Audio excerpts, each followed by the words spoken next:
مولا ولې دومره بدنام شو؟ دا بنیادي تور باندې د ملا طبقې او د عالم طبقې خلاف یو مشن روان دی، یو مهم روان دی چې مولا نن ټارګټ شوی دی. یاد ساتئ، ګوره په دې خبره ځان پوهول غواړي د دې خلکو د مولا سره دشمنی نه ده. بنیادي تور باندې دا خلک د دین دشمنان دي. د دین خو د دین مخالفت څوک نشي کولی. چې د دین مخالفت نشي کولی، د اسلام مخالفت نشي کولی، د قرآن مخالفت نشي کولی. ولې؟ ځکه پښتون معاشره ده او پښتانه مسلمانان دي، او که څوک داسې کل کر راوځي او دا د اسلام او د دین مخالفت وکړي، څوک بیا روغ نه پرېږدي. چې نه پرېږدي په دې وجه باندې هغوی راولګېدل او د دین په ځای باندې مولا ټارګټ کو. نو دین خو مولا بیانوي، چې د مولا مخالفت شروع کو، داغه आवाज کمزورې کو، داغه خبره کمزوري کړله، داغه مدعا او داغه دعوه بیانیه کمزوري کړله، هغه چې سبا د دین مسله بیانې څوک هغه نه مني. په دې طریقه د دین د خلکو نفرت وشو ګنه.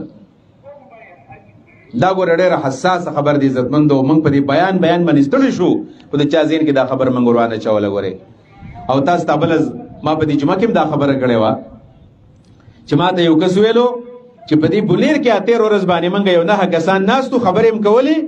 نو کله چې موږ تعارف کوو نو په هغه 9 کسانو کې 7 کسان هغه د یونیورسټۍ ګریجویټ سو، په یونیورسټۍ کې تعلیم حاصل کړو.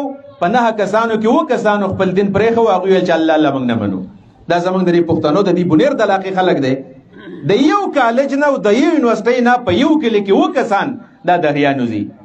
ما یو خبره په تېر جمعه کې کړې وه او دا مې ویلو چې مسلمانانو غیر ضروري طور باندې یونیورسټیو ته کوشش کوئ چې خپلې ماشومان یې مه لېږئ. اوس هغه یونیورسټۍ ته خپل بچي ولېږئ په کوم یونیورسټۍ کې چې ستا یقین دی چې زما د بچي عقیده محفوظ پاتې کېږي، ورنیز دنیا نه ورانېږي که زمونږ دا ماشومان یونیورسټیو ته لانل شي.